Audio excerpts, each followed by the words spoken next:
Welcome to Animal Tales with Tim Faulkner. That's me. And this is a kangaroo.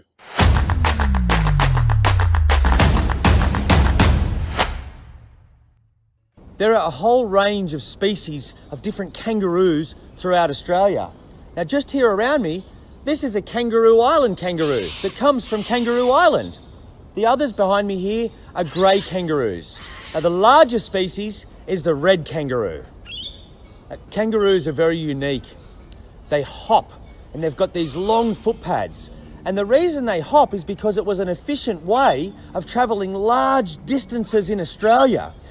The tendons in their legs are very strong and each bounce requires not much energy. If you have a look, this is a big male.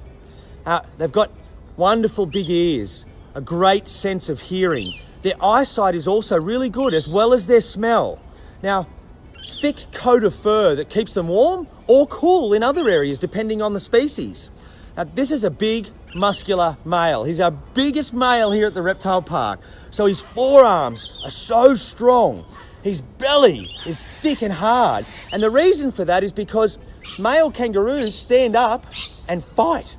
They kick each other and they belt each other in the chest. Now, if you come down, look at the long pads. Okay, that front of the foot, it has tendons there that will help them to jump far distances. The kangaroos range in size from, this big, up to giants like that male I was just with. Now, the only forms of shelter they use are really to stay out of the heat of the sun. Some of the smaller species like rock wallabies or bettongs or potoroos will build little nests or hide in caves. But kangaroos like this grey kangaroo here will really only shelter in forest away from predators and they'll come out into the grassland to feed, or otherwise they just shelter under the shade of trees. Different species of kangaroos are found right throughout Australia. Now what they need is the eucalypt woodland to hide in or shelter and the grassland to come out and feed in. And like you can see here, grey kangaroos live in groups or mobs. Those mobs in areas where there is plenty of food can get up to as high as hundreds of kangaroos in one spot. Kangaroos eat a range of different things.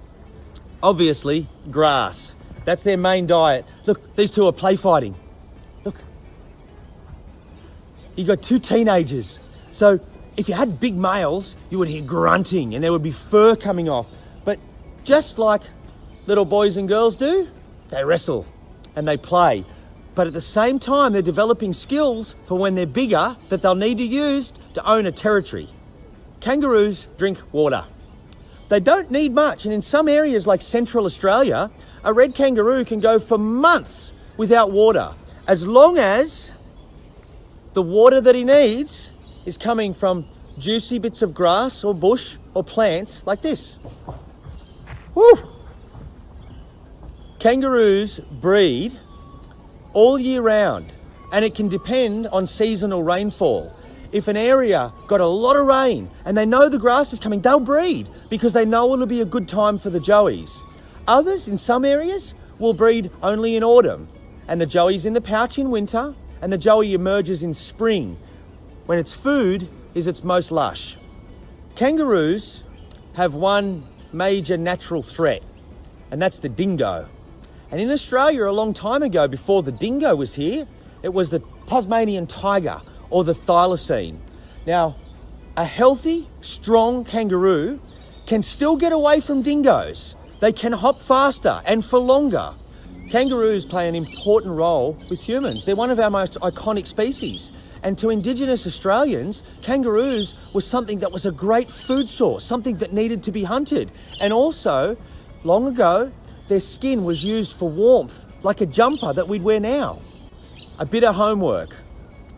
I want to know how far a red kangaroo can leap in one bound.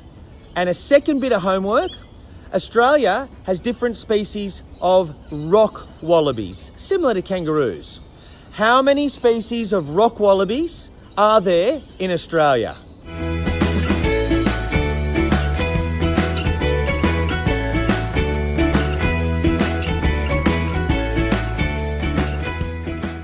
Thanks for watching, everyone. Now, the keepers and I are looking after all of our animals and our families, but we all have a bit of extra time at the moment, like you probably do too.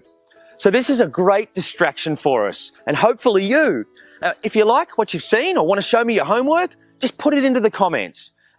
This is what I do, connecting people with nature, and that can't stop.